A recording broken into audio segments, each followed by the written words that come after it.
Así es. Adelante, Carmen. Muchas gracias, Carolina y Mario. Pues sí, ya lo daban ustedes a conocer. El día de ayer la CICIG pues da a conocer los resultados de una nueva investigación que involucra al vicepresidenciable por el partido líder y a 2 diputados al Congreso de la República. Ellos son Manuel Barquín y Jaime Martínez Loaiza. Pero para saber qué es lo que implica esto, tanto para las candidaturas como para el partido político y el proceso electoral, que nos ayuden a leer todos estos acontecimientos, hemos invitado esta mañana a 2 distinguidos abogados. Ellos son el licenciado Estuardo Ralón, quien es abogado constitucionalista, y el licenciado Roberto Villeda, también abogado y expresidente del CEDECON. A ambos, bienvenidos. Muchas gracias. Y vamos a entrar primero preguntándonos, la pregunta que ha estado como más en el ambiente ha sido, bueno, ¿cuántos días o semanas o meses tiene la Corte Suprema de Justicia para resolver estos antejuicios? Vimos que en el caso de Muadi fue relativamente rápido, pero mientras más nos acercamos al proceso electoral, más se siente el sentido de urgencia por resolver esta situación. ¿Hay algún plazo establecido y ese plazo puede incluso acelerarse en virtud de que el proceso electoral está a la vuelta de la esquina, licenciado Ralón? Pues cabalmente el trámite corresponde que lo conozca la Corte Suprema de Justicia, digamos es el órgano competente para conocer de un antejuicio contra un candidato vicepresidencial. La ley lo que establece es un plazo máximo, y el plazo máximo que establece es de 60 días.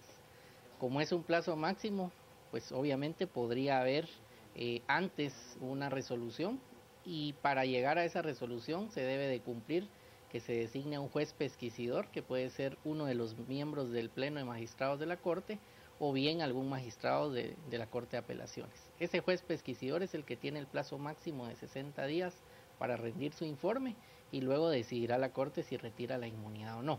El retiro de la inmunidad o no está regulado en la ley electoral como un efecto automático de separación del ciudadano de una candidatura.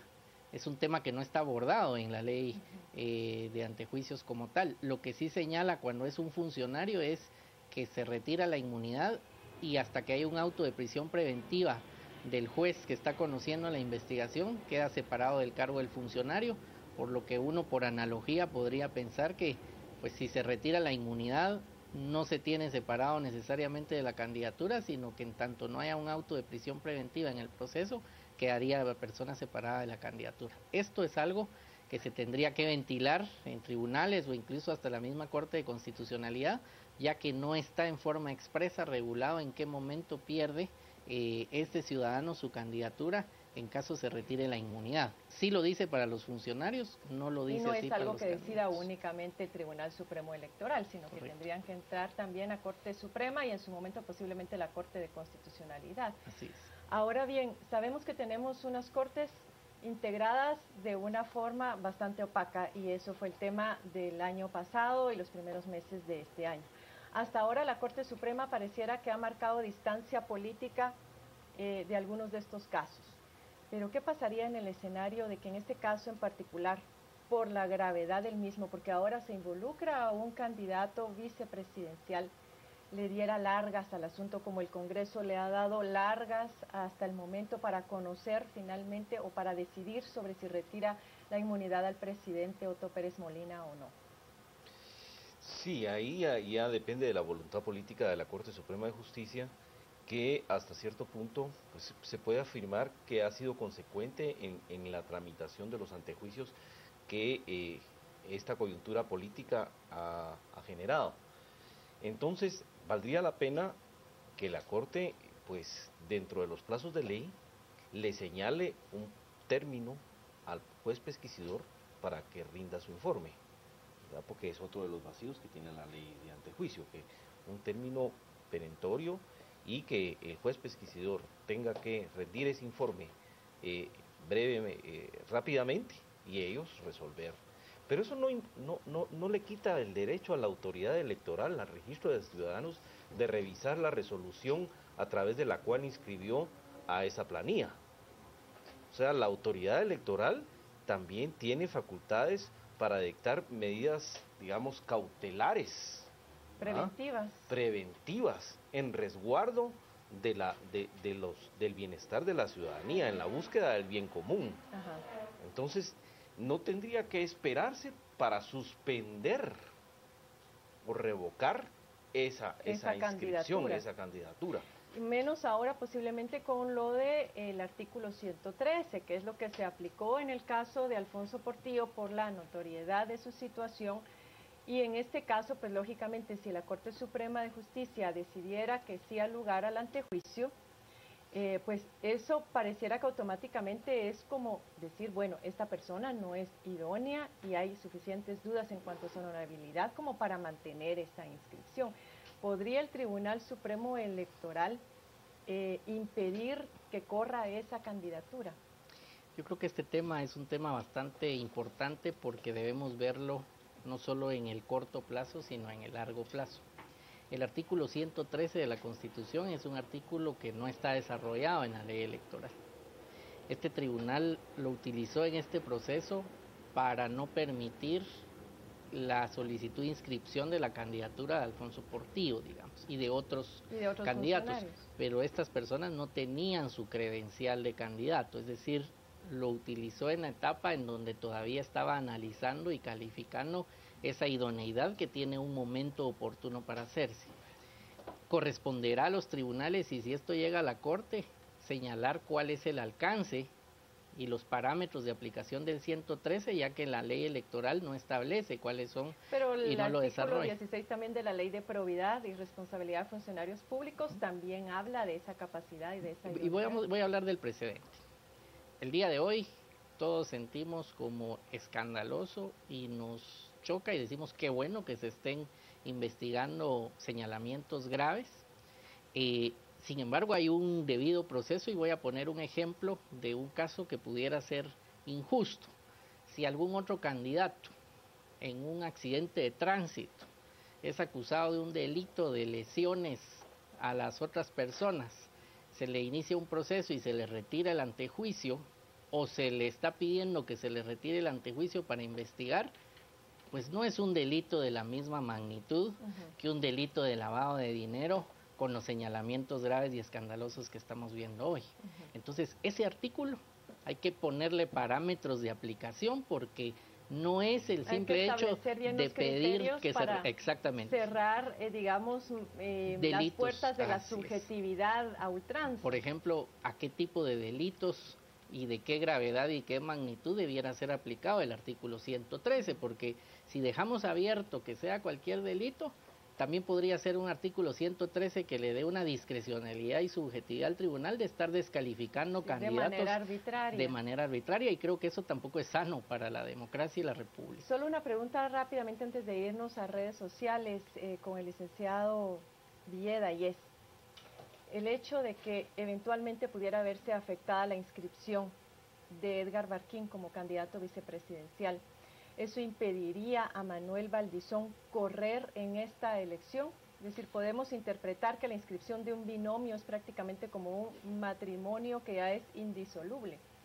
Sí, la ley electoral habla de planillas, habla de planillas y los vincula. Difícilmente se puede llevar a cabo una elección, o no debiera llevarse a cabo una elección individual, sino que tiene que ser por planillas. Porque ¿qué sucede si después de la elección fallece el candidato electo? Ya no hay cómo llenar ese vacío, ¿verdad? Ese es el sentido del presidente y vicepresidente. El vicepresidente es el sustituto inmediato del presidente para cualquier eventualidad. Y si se hiciera algo así como se hizo en este caso tras la renuncia de Roxana Valdetti, que el presidente nombra a 3 personas que conoce el Congreso de la República y de ese listado de 3 personas elige un vicepresidente. No, pero estamos en el supuesto de que se deja participar a un candidato a la presidencia. Así es. Gana la elección y es candidato electo. No ha tomado posesión, ¿verdad? Pero por una circunstancia imprevista, fallece antes de tomar posesión. Ah, ya. Usted ¿Quién? está hablando de ese momento Sí. y ese vacío, pero sí en el otro escenario en donde él sí llegara y tomara posesión, ¿podría elegir su vicepresidente utilizando este mecanismo que se utilizó No, ahora? porque debe ser electo por el pueblo. La Constitución vincula, y la ley electoral vincula al presidente con el vicepresidente, porque él es su sustituto. ¿Ah? Y siempre van ligados. Si no hay vicepresidente, no puede haber presidente para efectos de la elección. Entonces, definitivamente, esa planilla pues está en peligro de desaparecer de la papeleta.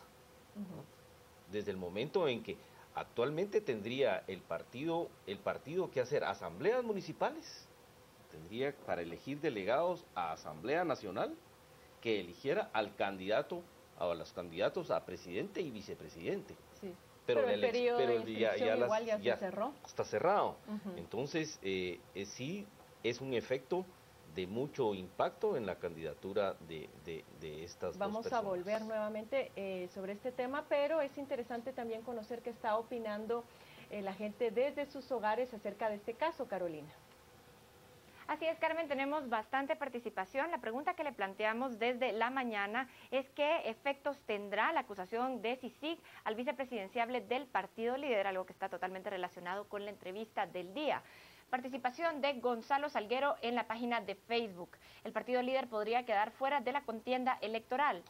Carlos Moncada, buena prueba para el Tribunal Supremo Electoral. Deberán ser consistentes en su actuar y revocar la inscripción de los implicados de este nuevo escándalo. Por parte, si las grabaciones son de 4 a 6 años atrás y el Ministerio Público sabía de esto, los exfiscales incurrieron en omisión de denuncia y deberían ser juzgados por incumplimiento de deberes. Tenemos también a Hugo GS, los efectos que está tomando esto es que la CICIG está comprando a todos los caciques de Guatemala, a todos los cabezas que siempre han administrado económicamente a los partidos políticos. Denis Tiul dice: ¿qué ha pasado con los del caso La Línea, con el caso Valdetti, con el caso del IX, con el caso de los diputados que tenían ingresos extras y jugosos por plazas fantasmas, además de los miles de quetzales que le dan a eso? Es el cuestionante por parte de Denis Tiul. Axel Fernando Zacarías, de que no tenemos que votar por el partido líder, es lo que nos dice, ese será el impacto. Luis Zamora, no tendría ningún efecto. La gente que nos enteramos de esta noticia solo estamos confirmando lo que ya sospechábamos, y en el caso de la gente que los apoya, lo hacen incondicionalmente. Mario Enrique, si las manifestaciones menguan, lo más seguro es que no pase mayor cosa, pero debemos manifestarnos como el caso de Valdetti. El pueblo tiene poder para pelear cosas buenas para Guatemala. Este es el momento. Rigo Ramos, si cayó una vicepresidenta que estaba en el poder, no. Esta es parte de lo que nos dan a conocer en las redes sociales. Vemos entonces opiniones bastante divididas, Carmen. Algunas personas que consideran que no llegará a pasar nada, otras personas que están felices por el actuar de la Comisión Internacional contra la Impunidad en Guatemala y cómo ha salido a la luz distintos casos de corrupción en nuestro país. Regreso con usted y la entrevista. Gracias, Carolina. Tomando un poco el sentir de la población acá y las dudas que esto genera sobre el proceso electoral, me gustaría contrastar su opinión sobre lo que mencionaba el licenciado Villeda, de que sí se afectaría la candidatura de Manuel Valdezón, pero además, ¿qué va a pasar con las otras solicitudes de antejuicios? Si en el caso también de los otros diputados que fueron señalados la semana pasada, Chávez y la diputada Mirza Arriaga, creo que es, y otros, finalmente procedieran estos antejuicios, ¿puede el Tribunal Supremo Electoral eliminarlos de las planillas que han sido propuestas e inscritas hasta este momento? Yo creo que el Tribunal Supremo Electoral no tiene una facultad discrecional de aplicar el artículo 113 en este momento. Sí creo que tiene la obligación de tomar en cuenta el artículo 113 cuando evalúa las solicitudes de inscripción de los candidatos. Y en ese momento de evaluación, si aplica el artículo 113 y el candidato no está conforme, existe un debido proceso para ver si los parámetros bajo los cuales los aplicó el Tribunal Supremo Electoral son correctos o no. Es decir, que ya inscritos, ¿usted cree que ya no? Mi manera de entender, o sea, no es la ley que queremos, pero lamentablemente es la ley que tenemos hoy. La ley electoral está diseñada para que no puedan hacerse persecuciones como de tipo político e ir desplazando candidatos, y esa es la razón de ser, de darle un derecho a antejuicio a los candidatos como tal. Si esa es la lógica de la ley electoral, ¿qué tendría que pasar para que líder no participe en esta contienda? A mi criterio, lo que tendría que pasar es que ese juez pesquisidor encuentre indicios y recomiende que se retire la inmunidad, que la Corte Suprema de Justicia le retire la inmunidad al candidato vicepresidencial y que el juez que está controlando la investigación dicte un auto de prisión preventiva en contra del candidato vicepresidencial. En ese momento quedaría separado el ciudadano de su candidatura a vicepresidente, y por estar cerrado ya el procedimiento de inscripción de candidatos y no tener binomio presidencial, el Tribunal Supremo Electoral revocaría la credencial presidencial a Manuel Valdizón porque no puede competir con una planilla presidenciable como la ley establece. O sea, para mí esa sería la secuencia de actos. Si el Tribunal Supremo Electoral revoca antes, creo que sería una revocación ilegal, prematura, y que sujeta a discusión de la Corte Constitucional. Eventualmente, si no se da esta secuencia que estoy mencionando, podría dejarse sin materia la revocación y vuelva a estar en la planilla y en la papeleta. Y por eso es muy importante como respetar la secuencia de los procesos, porque este proceso electoral ya está sumamente accidentado, y si entramos a poner en duda que el Tribunal Supremo Electoral está jugando un papel o que no es imparcial o que es arbitrario o que es discrecional, creo que la poca credibilidad que hay en él se esfumaría, y creo que eso no es beneficioso para los ciudadanos. ¿Está usted de acuerdo con ese argumento, licenciado? Sí, pero no. Sí, fíjese, existe el principio de la revocabilidad. Cualquier autoridad tiene la potestad de revisar sus resoluciones o sus decisiones y revocarlas. Eso está en la ley del organismo judicial, ¿verdad? También existe la enmienda del procedimiento. Todo lo del antejuicio es un tema de materia penal. O sea, eso ya es para sancionar penalmente a un candidato. Aquí estamos ante dos fenómenos.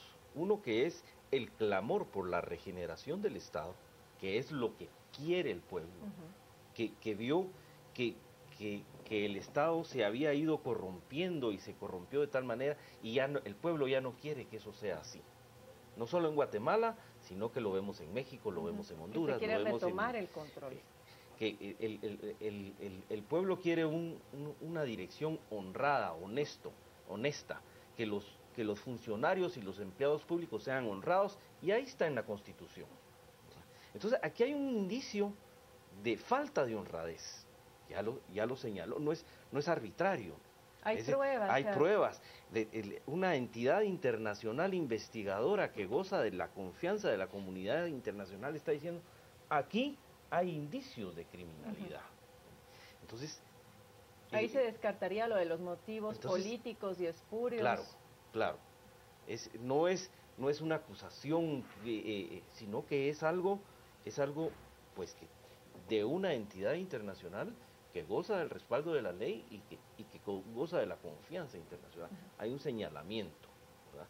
Entonces, esa candidatura debe ser suspendida. Debe dejarse, por el momento debe ser suspendida, porque ¿cómo va a ser que una persona que tiene en duda su honradez llegue a ocupar un cargo público? Debe ser suspendida. Es como en el caso este momento, del presidente. antes de que la Corte Suprema de Justicia diga si sí otorga o no. Sí, porque eso ya es tema penal. Eso ya es tema penal para ver si a él se le impone una pena de acuerdo a lo que establece el Código Penal y se le manda a prisión a que la cumpla. Esto es simplemente proteger a la ciudadanía. Y esta sí sería facultad del Tribunal Supremo Electoral. Del registro de ciudadanos. Del registro de ciudadanos, que fue el que concedió la inscripción. Él puede venir y decir, no, aquí hay un indicio, entonces esto se suspende, ¿verdad?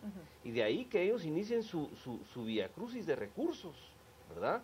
Que impugnen ante el Tribunal Supremo, que presenten su amparo, que vayan en apelación a la Corte de Constitucionalidad, o sea, que gocen de las garantías del debido proceso. Pero mientras tanto, el pueblo, la ciudadanía, está protegida de no tener que llevar en la papeleta de elección a una persona de cuya honradez se duda. De dudosa reputación. Una última pregunta, licenciado, y es que vamos a tratar de adelantarnos, no conocemos qué es lo que va a decir el informe de la CICIG sobre el financiamiento a los partidos políticos esta mañana, pero si se develaran nuevos casos de financiamiento ilícito que afecten a algunos de los partidos que están corriendo en esta contienda electoral, ¿se podría todavía cancelar a esos partidos antes de las elecciones? Yo creo que si nos vamos por indicios y sospechas de dudosa reputación, seguramente no tenemos candidatos a presidente y vicepresidente que puedan llenar la papeleta. ¿Por qué?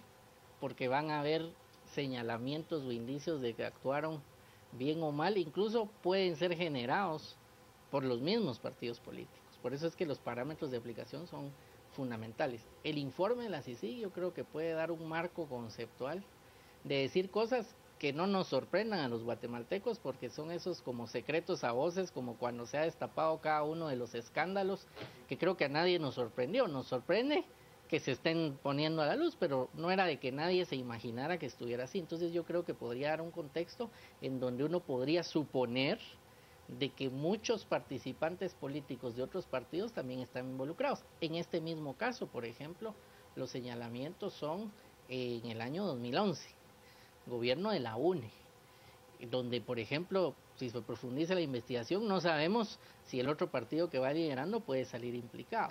Entonces yo sí creo que la facultad de revocación discrecional por indicios, porque se está iniciando una investigación, aún sea un informe de la CICIG o una acusación de la CICIG, es una facultad que no está regulada hoy en la ley electoral y de partidos políticos. Gracias, licenciado Ralón, al licenciado Villeda por habernos acompañado, mucho que debatir y que seguir reflexionando, no hay duda. Muchas gracias por habernos acompañado esta mañana y nos vamos a ir a la mesa principal nuevamente con Mario y Carolina, por favor.